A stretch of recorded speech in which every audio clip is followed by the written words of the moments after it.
Well, hello, and welcome again to another episode of our MACAE, Michigan Adult Community and Alternative Education Association member profile series. It's a video series chronicling all members of our association from community, alternative, and adult education. I'm Patrick Brown, the executive director. Just want to let you know that you can find this episode on our social media pages on Facebook, Twitter, and Instagram at MACAE Today, MACAE Today, and also at our website at www.macae.org. So without further ado, I would like to welcome our guest for today's episode, Kristen Allen from Warren Woods Adult and Community Education, and Kristen is the Adult and Community Education Director there. So thank you so much, Kristen, for being on the program. Thank you, Patrick, for having me. So, Kristen, we started this video series to share your story as professionals, as an educational professional in the field, and those of your colleagues in this space that is very unique. And I know that you appreciate that nuance and the uniqueness in our programming, but also to really tell the story of our programs and what they do for the broader community. Sometimes, our programs and our providers have such a service and a benefit. And part of it is just raising that awareness to the communities in which we serve. So I hope that the greater Macomb County area will just appreciate today's interview with you.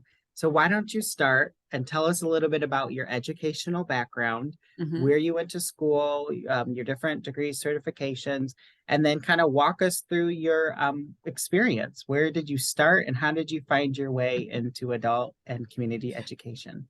Well, this was, first of all, never where I imagined I would end up. Like, I'm sure probably everybody else that you've interviewed. I don't know of many people who intend on going into adult education. I know there are a few out there. I actually started off in college at Michigan State. I transferred to Michigan State from a private college outside of Michigan, but I went to Michigan State, go green.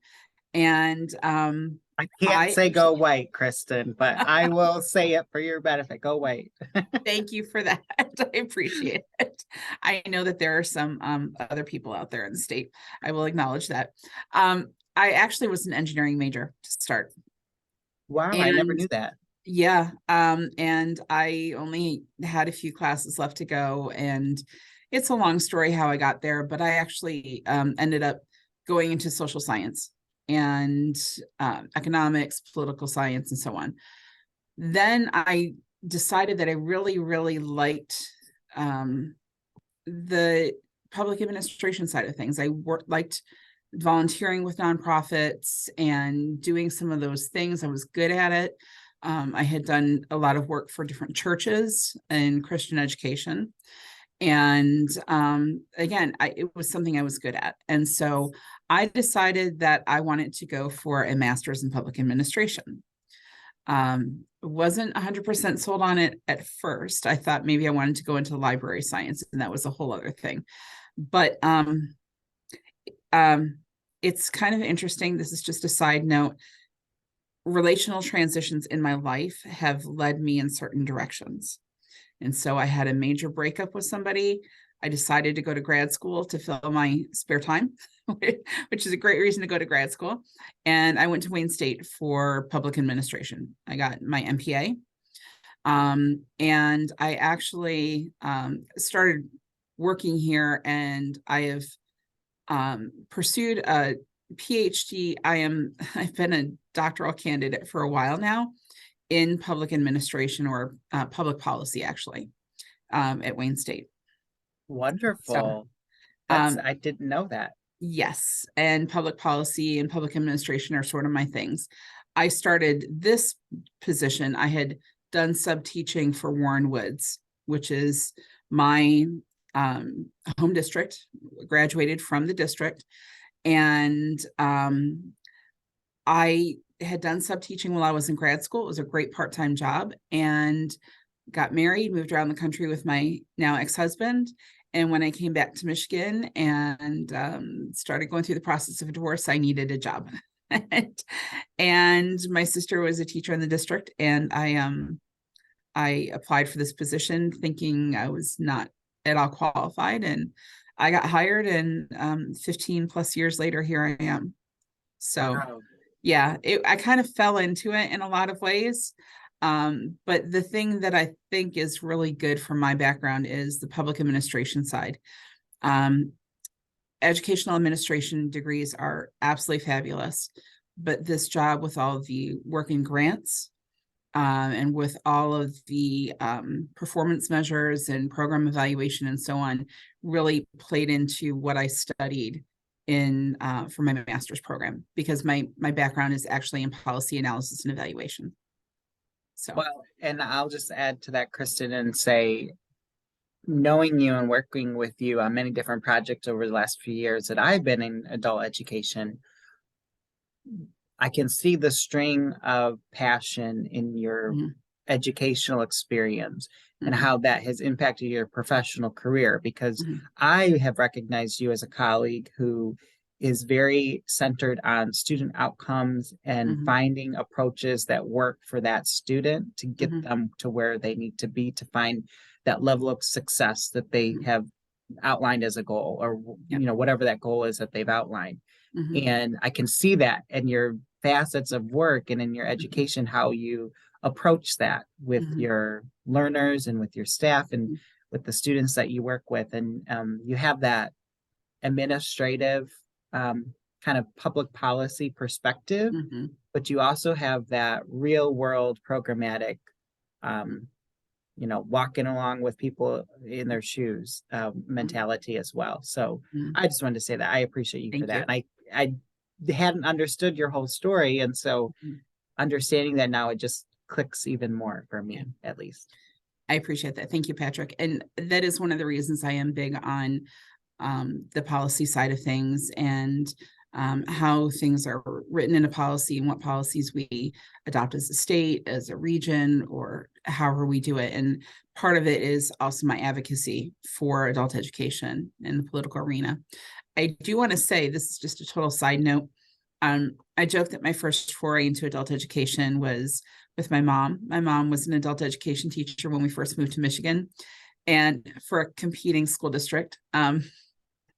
And I used to sit outside of her class while she taught classes a couple of times a week. I was too young to stay home, but old enough to be on my own and doing my homework and reading books or whatever while she taught classes. So that's my first exposure to adult education, was hanging around the building with her adult students. Wow. So that's powerful, just that you were exposed to that, and whether or not conscious or subconscious, that you remember that, and that was ingrained in you in some aspect, right?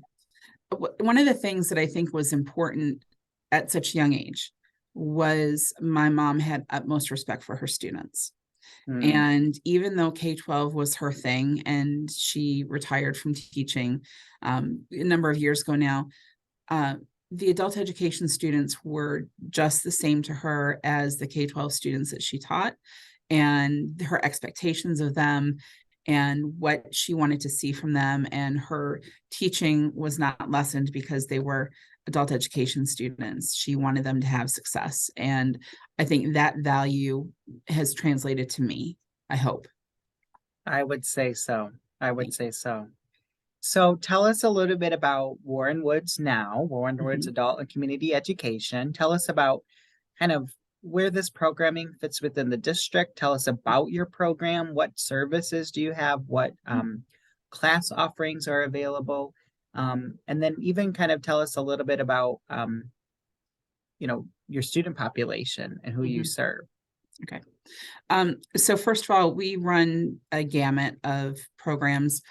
We really focus on adult basic education. We do have adult secondary education as an option. Most of our students are not suitable for that in terms of their EFL levels. We have a high school diploma program, which we've had for eons. And then we have a high school equivalency program. We had that many years ago, but it had stopped. And I brought that back several years ago. We are also a high-set test center. We were a task test center, and I really miss task. And I know, Patrick, you know that I miss task, but we are a high-set test center, and we offer that as a service to not only our students, but to the community, because we feel it's important to have some options. We do also have English as a second language. From the community education side, we have some small community education offerings. I don't have, it changes from year to year, and certainly the pandemic has impacted that. We have driver's training. We work with a local company to provide that service year round. We have yoga classes, and then we have some other things that'll come up periodically. Some things that we had before that the pandemic put the stop to, that hopefully we'll be able to start back up at some point as well. We're located obviously in Warren. It's an inner ring suburb of Detroit, not to be confused with the Warren Woods that's out by Grand Rapids. I know sometimes we get people who apply for jobs here thinking it's local, and it's not. It will be a really long commute. And we are a very, it's a changing district. I'll say that. Our district, in the years that I've been here, has gone from very racially homogenous, not a whole lot of students on free and reduced lunch, to now about 50% of our students are on free and reduced lunch. We have a great deal more diversity in terms of our racial makeup, having a lot more English language learners in our district and in our community. And so that's where we are. We are one of 5 districts that serve the city of Warren, and that has its own positives and negatives. But we're this little corner of Macomb County that's not very big, but is one of, I think we're one of the top third of school districts in the state of Michigan for a small geographic area. So that's who we serve. Now, my program is, we've made some changes since I've been here. We started doing year-round school for our adult students, and we offer that. We're one of the few programs in the state that offer that. It's a little bit modified in the summer, but we want to keep the momentum going as much as we can. Like I said, we started back to the high school equivalency as a program that we offer. And yeah, so we've made some changes and we've adapted over the years. I want to make sure that I'm answering that as completely as I should. What other kinds of things do you want to know about the program? How many students do you serve on an annual basis? That's a really good question. And I say Because- that because I also say that, if I can add, Kristen, that part of this video series launched in fall of 2022 is coming off the cusp of the pandemic. Yep. And the ongoing changes that you just were describing, even in our programming with the pandemic. And yep. So putting a number out there doesn't tell the whole story of our programs, but just roughly, how many have you annually served? I have a spreadsheet up in the background. You can't see it. The screen can't see it. I'm not going to share details. I have a spreadsheet of every student that is registered for our program for the 2022-23 school year. I have 134 people that have registered for ESL. And I have, 190 that have registered for our, what we call our Learning Center, ABE, ASC, Diploma, HSE. The thing is that this is a list of people who started registration. The number of people that we actually serve in a year, because we have a lot of people who start the process and don't complete it, who complete the registration process and we never see them, people who they attend for a handful of hours and drop out. You know, I'm sure everybody has this story. The number of people we actually serve in a year is only like 150. So you think about the time and effort the staff puts in to recruiting and registration and so on, for so few students that actually make it to classrooms. And yeah, it's a lot of work on the front end. And this goes to the community. We have an increasing number of people who have transportation issues, childcare issues. We do offer both online and in-person learning. But we are dealing with people who may not have digital access, whether it's having devices that are suitable or actually having reliable internet at home. So that's another one of my passions in terms of making sure people can have digital literacy, digital access, digital capacity.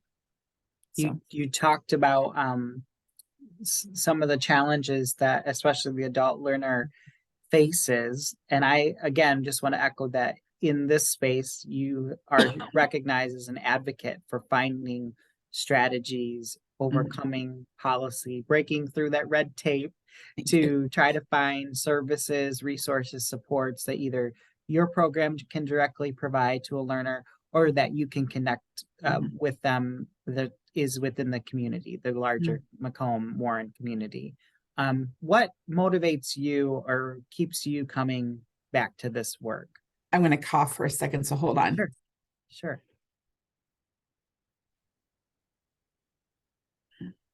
Yeah, can you ask that question again? Sure. What motivates you in helping learners? What keeps you coming back day to day? Okay. I think the biggest thing is just I place a high value on education.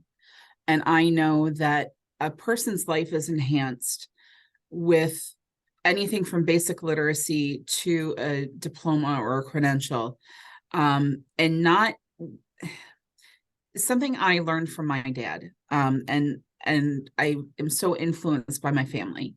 My dad my dad was a pastor who also was a military chaplain. He was an Air Force chaplain in the reserves.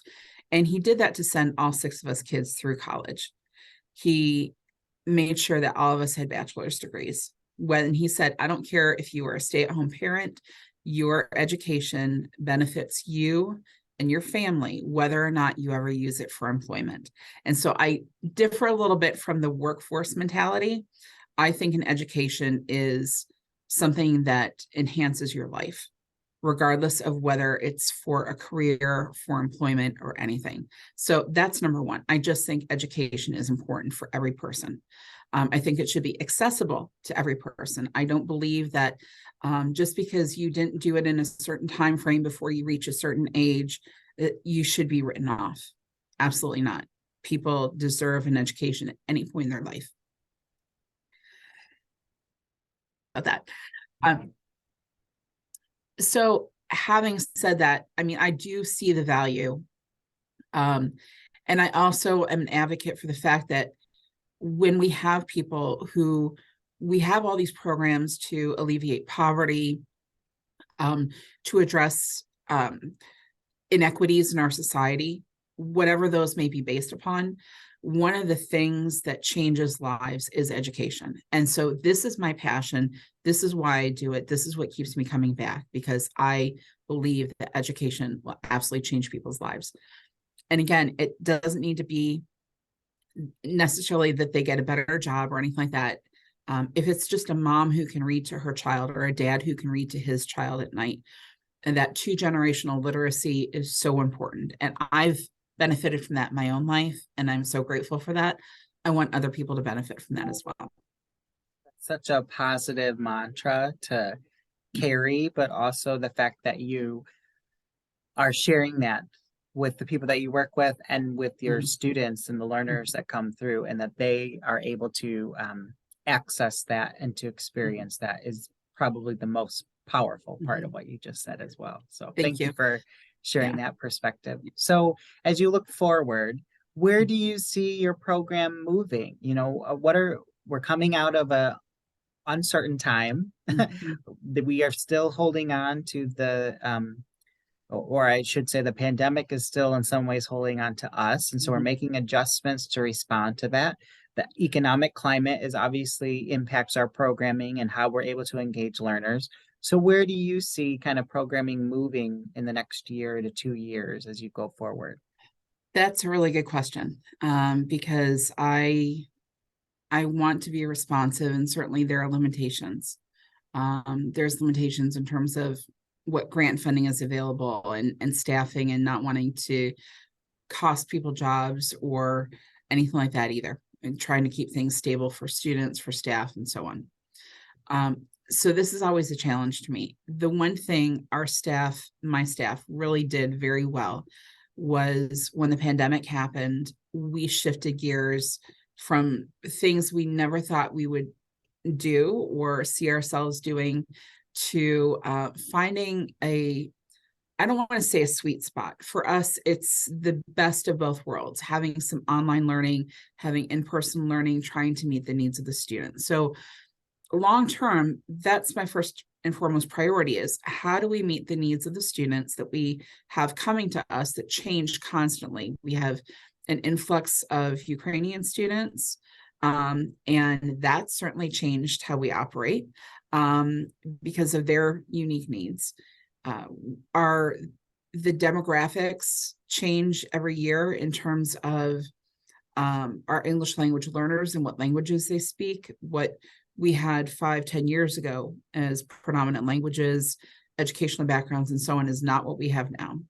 So I think the biggest thing that I have as a goal is simply to be responsive to the needs of our students. And that's my priority. It's sometimes hard to gauge what direction we're going to be going in, because certainly we didn't see the pandemic coming, some of the upheaval in the world, and we could talk about whether we saw that coming or not, but certainly those things are changing what we do. One of the big things I have as a personal goal, and it's becoming increasingly difficult as our community changes, is simply helping our students to be more persistent. And doing so while we are maintaining a level of rigor that I think is important. One of the things that I'm a firm believer in is if students are getting a diploma that I am signing my name to, and I literally sit here and have diploma signing day once a year, and I love it. It's my favorite day of the year. I want my signature.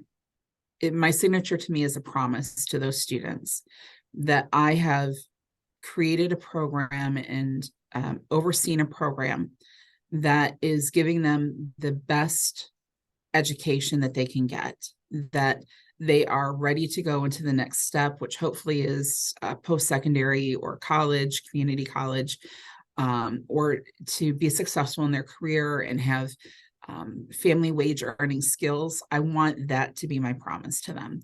And so maintaining that level of rigor and that standard is sometimes a challenge when we're also talking about persistence, but that's my vision, is adapting as needed while maintaining that standard.